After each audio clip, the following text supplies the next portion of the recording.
Hey everybody, what's going on? And welcome back to Dave Does Pools, where I have just received this from PENTAIR. This is the brand new, improved, and totally redesigned PENTAIR Intellichlor Plus Chlorine generator. This model that I have is the Plus 30. We'll be taking a look at this, some first impressions. We'll look over the manual a little bit, and for now I'm going to show you what's included in the box. So of course, our salt cell, cleaning stand with an O-ring, spacer adapter in case your equipment pad is already plumbed for an IC20 or something, because for whatever reason, PENTAIR still will not make the IC30 the same length as the other models. I don't know. I just install the stuff. I don't really have any say in that. I wish I did, but in any case, then we got unions with O-rings, so a lot of the basic stuff, the installation and maintenance guide, the warranty card, and the little paper plumbing cutout template thing. So looking over the cell, this thing is freaking bulky. It weighs like 5 pounds or so. It's heavy, very robust. We got the control module up here with a tinted cover, very, very stout anti-strain relief. The plug is the same style they currently use, so it is compatible with your current power centers and automation, easy touch, and the telecenters, what have you. Looking inside of her, we've got a blue flow switch with some little dimples on it. Now it looks like the grids can be replaced, but when I looked over the manual, I didn't see anything about that. It's probably only something that the factory is supposed to be doing, because we do have Torx screws on this section that separates the two halves of the body, but there's nothing in the manual about taking this apart to service the interior. We've got this piece, which is new. This looks to be some sort of diffuser of sorts to help reduce, I guess, cavitation or turbulence. This looks replaceable. There are 3 clips in there.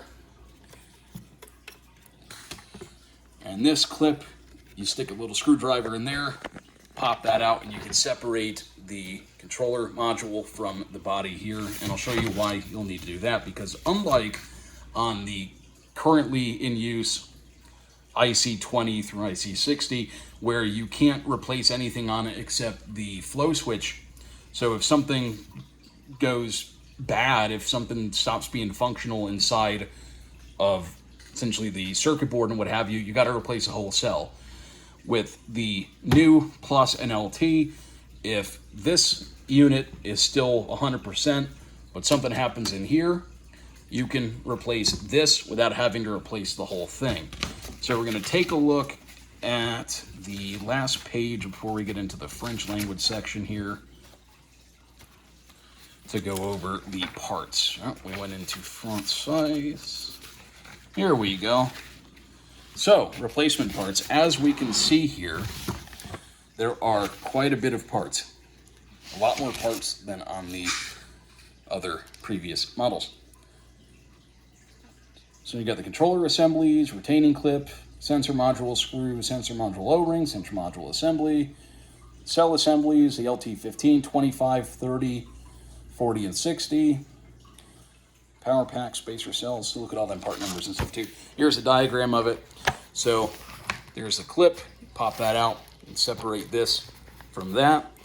So if the flow switch ever needs to be replaced, you'll have to remove this, remove those 6, I think those are T20 Torx if I remember correctly.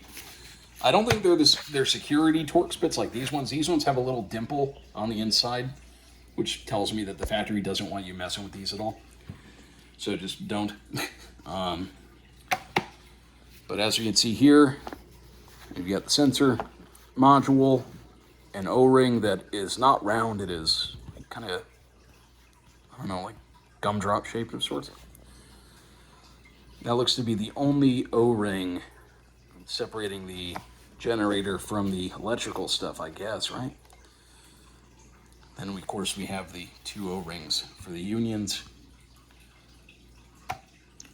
So part of me thinks that that O-ring could possibly be a main failure point, and I wonder what'll happen if that O-ring results in a leak over time. Will that damage the sensor board? Will that short the system out?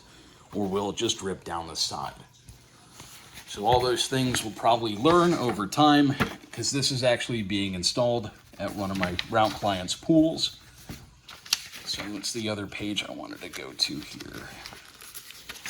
So air cell disassembly, some other pictures of it. Separating the controller assembly from the sensor module. We even have a tightening sequence, which is interesting. And it doesn't really tell you anything on the tightening seat. It doesn't say like 1, 2, 3. I'm trying to look. Let's see what it says here. So the screws are T20 Torx head. Reassembly, is there any torque requirement?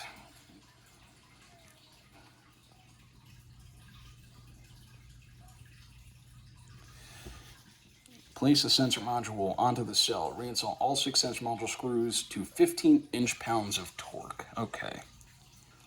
To ensure O-ring is properly seated, fully tighten the 2 side sensor module screws first, then proceed in a zigzag pattern. So we gotta do, I guess, those 2 first, and then go across like that, huh? Interesting. So then over here with cleaning the cell out, they want you to separate the controller assembly from the cell itself. Interesting. Honestly, that's a good thing, because I always hated when I would have to clean one of these out on a newer pool and the installer decided to zip tie the living shit out of the cable. And so for me to actually be able to move it more than 6 inches away from anything, I have to cut 20 zip ties. So this will allow you to keep the cable managed with zip ties along conduit and what have you. And when this has to be cleaned, we won't have to cut and replace a bunch of zip ties. So that's actually really good, now that I think about it, that you can detach this from this to service it. So it goes over the whole procedure for cleaning it. Now on the screen here, we've got the 4 buttons: info, boost, up and down arrows, and we have your 3 indicator LEDs. We've got flow, chlorination, how, you know, if it's chlorinating or not, if the cell's on or not, and a warning light, QR code that can be scanned for online resources, and a little warning to don't submerge it during cleaning or testing. Let's look at the troubleshooting menu. I don't speak enough French to read that section. Where is troubleshooting? Here we go. So here we go. Let's look at warning and alerts. So if the screen shows any of these messages, instead of having like on the IC20, what have you, you'll have a bunch of LEDs, like a green one if the salt's good, red one if the salt's low. It'll be flashing back and forth when it's initializing. This won't have any of that. We'll have actual warning come up on the screen. And luckily there's not a whole lot of warning codes, so that's good, I guess. Now here's all our troubleshooting.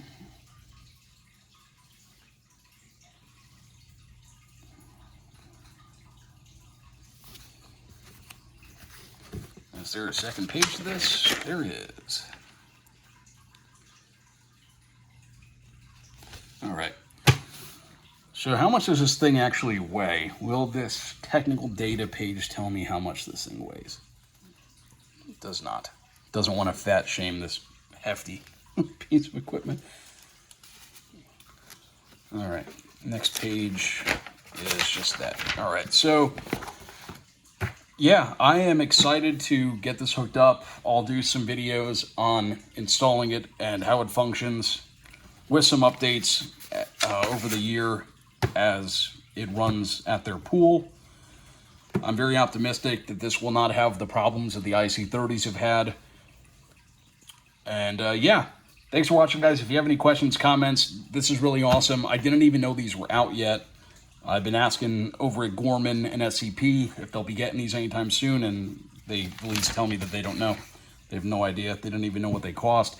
And I'll do some follow-up videos as I think of stuff about this, because this is a brand new product, and I'm super stoked that I have one in my possession right now. This is terrific. Thanks for watching, guys. Appreciate you watching, and we will see you all later. Have a great weekend.